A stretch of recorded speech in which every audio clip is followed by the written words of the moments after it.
ലോക്സഭാ തെരഞ്ഞെടുപ്പ് കഴിഞ്ഞതിന് ശേഷം വിവിധ മുന്നണികൾ നടത്തിയ അവലോകന യോഗങ്ങളിൽ കാസർഗോഡ് പാർലമെന്റ് മണ്ഡലത്തെക്കുറിച്ച് നടത്തിയിട്ടുള്ള അവരുടെ വിശകലനം പരിശോധിക്കുമ്പോൾ LDFന് വേണ്ട ആത്മവിശ്വാസം കാസർഗോഡ് പാർലമെന്റ് മണ്ഡലത്തെക്കുറിച്ച് ഇല്ല എന്നുള്ളതും UDFന് വലിയ പ്രതീക്ഷ കാസർഗോഡ് മണ്ഡലത്തെക്കുറിച്ച് ഉണ്ട് എന്നുള്ളതുമാണ്.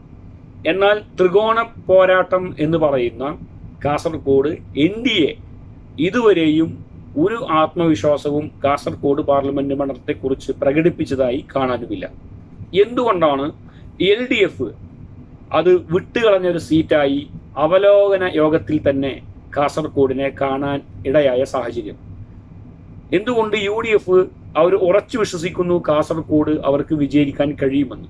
ഒരു കാലത്ത് ഇടതുപക്ഷത്തിന്റെ CPMന്റെ ഈറ്റില്ലവും പോറ്റില്ലവുമായിരുന്നു കാസർഗോഡ്. നിരവധിയായിട്ടുള്ള CPMന്റെ പ്രമുഖരായ നേതാക്കന്മാരെ വമ്പിച്ച ഭൂരിപക്ഷത്തിന് വിജയിപ്പിച്ചിട്ടുള്ള കാസർഗോഡ്, എന്നാൽ 2019 കേരളത്തിലുണ്ടായ UDF തരംഗത്തിൽ കോൺഗ്രസിന്റെ കരുത്തനായ പോപ്പുലർ നേതാവ് രാജ്മോഹൻ ഉണ്ണിത്താനിലൂടെ UDF തിരിച്ചു പിടിക്കുന്ന സാഹചര്യമാണ് ഉണ്ടായത്. കഴിഞ്ഞ 5 വർഷക്കാലമായി രാജ്മോഹൻ ഉണ്ണിത്താൻ കാസർകോട്ടെ ജനങ്ങൾക്കിടയിൽ ഒരു MP എന്ന നിലയിൽ, ജനപ്രതിനിധി എന്ന നിലയിൽ മികച്ച പ്രവർത്തനമാണ് നടത്തിയിട്ടുള്ളത്.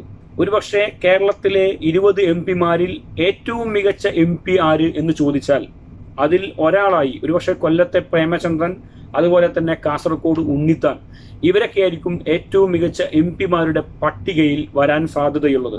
കാസർഗോട്ടുകാർ വളരെ സ്നേഹത്തോടുകൂടി ഉണ്ണിച്ച എന്ന സ്നേഹനാമത്തിലാണ് രാജ്മോഹൻ ഉണ്ണിത്താനെ വിളിച്ചുകൊണ്ടിരിക്കുന്നത്. അവിടുത്തെ കല്യാണങ്ങളിലും അവിടുത്തെ ഓരോ പരിപാടികളിലും രാജ്മോഹൻ ഉണ്ണിത്താൻ ചീഫ് ഗസ്റ്റായി, മുഖ്യാതിഥിയായി പങ്കെടുത്തുകൊണ്ടിരിക്കുകയാണ്. പൊതുവെ ആഘോഷങ്ങളിൽ അല്പം പൊലിമ കൂടുതലുള്ള, മറ്റു പ്രദേശങ്ങളെ അപേക്ഷിച്ച് ആഘോഷങ്ങളിൽ പൊലിമ കൂടുതലുള്ള കാസർകോട്ടെ ആഘോഷങ്ങളിലെ നിത്യ സന്ദർശക മുഖമാണ് രാജ്മോഹൻ ഉണ്ണിത്താൻ. ഒരു MP എന്ന നിലയിൽ കാസർകോട്ടുകാർക്ക് ഒരു പുതിയ അനുഭവമാണ് രാജ്മോഹൻ ഉണ്ണിത്താൻ കഴിഞ്ഞ 5 വർഷക്കാലം സമ്മാനിച്ചിട്ടുള്ളത്. അദ്ദേഹത്തിന്റെ ആ ജനകീയത തന്നെയാണ് CPMന്റെ ഉരുക്കുകോട്ടയായിരുന്നിട്ടും ഇത്തവണയും UDF തന്നെ നിലനിർത്തുമെന്നും അതുപോലെ തന്നെ LDF പരാജയപ്പെടാൻ സാധ്യതയുണ്ട് എന്നും LDFും UDFും വിലയിരുത്തുന്നതിന്റെ പ്രധാനപ്പെട്ട കാരണവും. അതോടൊപ്പം തന്നെ ചേർത്ത് വായിക്കേണ്ടത്, പാർലമെന്റ് തെരഞ്ഞെടുപ്പുകളിൽ എല്ലാ മണ്ഡലത്തെക്കുറിച്ച് പറയുമ്പോഴും നമ്മൾ പറയുന്ന പാർലമെന്റ് തെരഞ്ഞെടുപ്പിൽ ഒരു UDF അനുകൂല തരംഗം അത് കൂടി വരുന്നു കഴിഞ്ഞ ചില തെരഞ്ഞെടുപ്പുകളിലായിട്ട് എന്നുള്ളതും കാസർഗോഡ് രാജ്മോഹൻ ഉണ്ണിത്താന്റെ സാധ്യത വർദ്ധിപ്പിക്കുന്നു. അതോടൊപ്പം മറ്റൊരു കാര്യം, 2019 മുമ്പ് 2014 ഈ പാർലമെന്റ് മണ്ഡലത്തിൽ മത്സരിച്ചത് T സിദ്ദീഖ് ആയിരുന്നു. അന്നും അദ്ദേഹം ചെറിയ ഭൂരിപക്ഷത്തിനാണ് പരാജയപ്പെടുന്നത്. കടുത്ത പോരാട്ടം കാസർഗോഡ് T സിദ്ദീഖിന് അന്ന് കാഴ്ചവെക്കാൻ സാധിച്ചിരുന്നു. അതോടൊപ്പം 2019 വലിയ തരംഗമുണ്ടായപ്പോൾ രാജ്മോഹൻ ഉണ്ണിത്താന് നിഷ്പ്രയാസം വിജയിച്ച് കയറാൻ കഴിഞ്ഞു. അവിടെ BJPക്ക് വേണ്ടി മത്സരിക്കുന്നത് NDAയുടെ സ്ഥാനാർത്ഥി ML അശ്വിനി എന്ന് പറയുന്ന പുതുമുഖ വനിതാ സ്ഥാനാർത്ഥിയാണ്, ഊർജ്ജസ്വലയായ സ്ഥാനാർത്ഥിയാണ്. അവർ എത്ര വോട്ട് അവിടെ പിടിക്കും എന്നുള്ളതും LDF UDF സ്ഥാനാർത്ഥികളുടെ ജയപരാജയങ്ങളെ നിശ്ചയിക്കാൻ സാധ്യതയുണ്ട്. അത്തരത്തിലുള്ള എന്തെങ്കിലും അടിയൊഴുക്കുകൾ അവിടെ സംഭവിച്ചിട്ടുണ്ടോ എന്നുള്ളത് തെരഞ്ഞെടുപ്പ് വോട്ടെണ്ണൽ കഴിഞ്ഞാൽ മാത്രം നമുക്ക് തിരിച്ചറിയാൻ കഴിയുന്ന കാര്യമാണ്. അതുപോലെ തന്നെ CPMന് വേണ്ടി മത്സരിക്കുന്നത് കാസർഗോഡ് ജില്ലാ CPMന്റെ സെക്രട്ടറി ആയിട്ടുള്ള മുതിർന്ന നേതാവ്, സീനിയർ നേതാവ് MV ബാലകൃഷ്ണനാണ്. അദ്ദേഹമാണ് കാസർഗോഡ് LDFന്റെ സ്ഥാനാർത്ഥി. പാർട്ടി മികച്ച സംഘാടകനായിട്ടുള്ള MV ബാലകൃഷ്ണന് വേണ്ടി കാസർഗോഡ് പാർട്ടി ഘടകങ്ങൾ കൃത്യമായി പ്രവർത്തിച്ചിട്ടുണ്ട്. ആ പ്രവർത്തനങ്ങൾ ഏത് തരത്തിൽ ഇടതുപക്ഷത്തെ സഹായിക്കും എന്നുള്ളത് നമുക്ക് നോക്കിക്കാണേണ്ടതുണ്ട്. അദ്ദേഹത്തിന്റെ പ്രദേശത്ത് പഞ്ചായത്ത് പ്രസിഡന്റായി ഭരണപരിചയം തുടങ്ങിയിട്ടുള്ള ഒരു വ്യക്തി കൂടിയാണ് MV ബാലകൃഷ്ണൻ. അദ്ദേഹം ഏത് നിലയിൽ CPMന്റെ നേതാവ് എന്ന നിലയിൽ വളരെ ജനകീയനായിട്ടുള്ള വ്യക്തി തന്നെയാണ്. CPMന്റെ സംഘടനാ സംവിധാനം, ഒരു CPMന്റെ ജില്ലാ സെക്രട്ടറി മത്സരിക്കുമ്പോൾ ഏത് തരത്തിൽ പ്രവർത്തിക്കണമോ അത്രയും കൃത്യമായി പ്രവർത്തിച്ചിട്ടുണ്ട്. അത് ഇടതുപക്ഷത്തിന് പ്രതീക്ഷ നൽകുന്നുണ്ട്. പക്ഷേ രാജ്മോഹൻ ഉണ്ണിത്താന്റെ സ്വീകാര്യതയും UDF അനുകൂല തരംഗവും സംഭവിച്ചാൽ അവിടെ LDFന് ജയസാധ്യത കുറവാണ് എന്ന് ഇടതുപക്ഷം വിലയിരുത്തുന്നു. UDF വലിയ പ്രതീക്ഷയും രാജ്മോഹൻ ഉണ്ണിത്താനിലൂടെ കാസർഗോഡ് നിലനിർത്തുവാൻ കഴിയും എന്ന് കരുതുന്നു. ഒരു കാര്യം വ്യക്തമാണ്, ഒരു മികച്ച MP എന്ന നിലയിൽ രാജ്മോഹൻ ഉണ്ണിത്താൻ കാസർഗോഡ് നടത്തിയ പ്രവർത്തനങ്ങൾ തന്നെയാണ് ഈ തെരഞ്ഞെടുപ്പിൽ ഉണ്ണിത്താന് മുതൽക്കൂട്ടാവുന്നത്.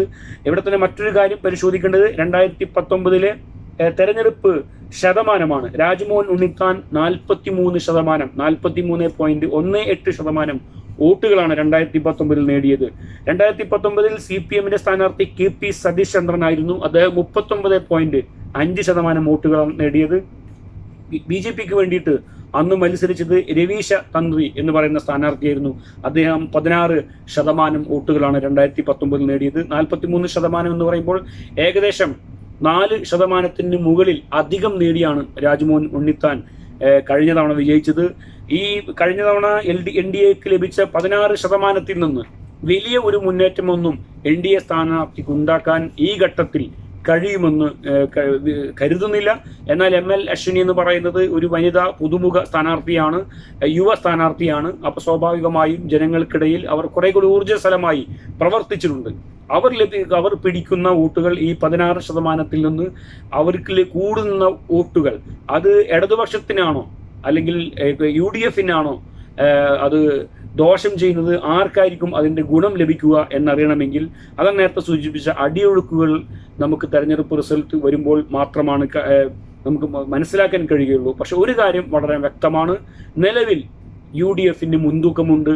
ആ മുൻതൂക്കം UDF അവരുടെ അവലോകന യോഗത്തിൽ ഉറപ്പിച്ചു പറയുമ്പോൾ ഒരു കോട്ടയായിട്ട് പോലും കാസർഗോഡ് ഇടതുപക്ഷത്തിന് ഉറപ്പിച്ച് പറയാൻ കഴിയുന്നില്ല എന്നുള്ളത് അവർക്ക് ആ മണ്ഡലത്തിൽ നിന്ന് ലഭിച്ചിട്ടുള്ള ഫീഡ്ബാക്കുകളുടെ അടിസ്ഥാനത്തിലാണ്. ഏതായാലും കാസർഗോഡ് ഒരു നിഗമനത്തിലെത്താൻ കഴിയുന്നത് UDF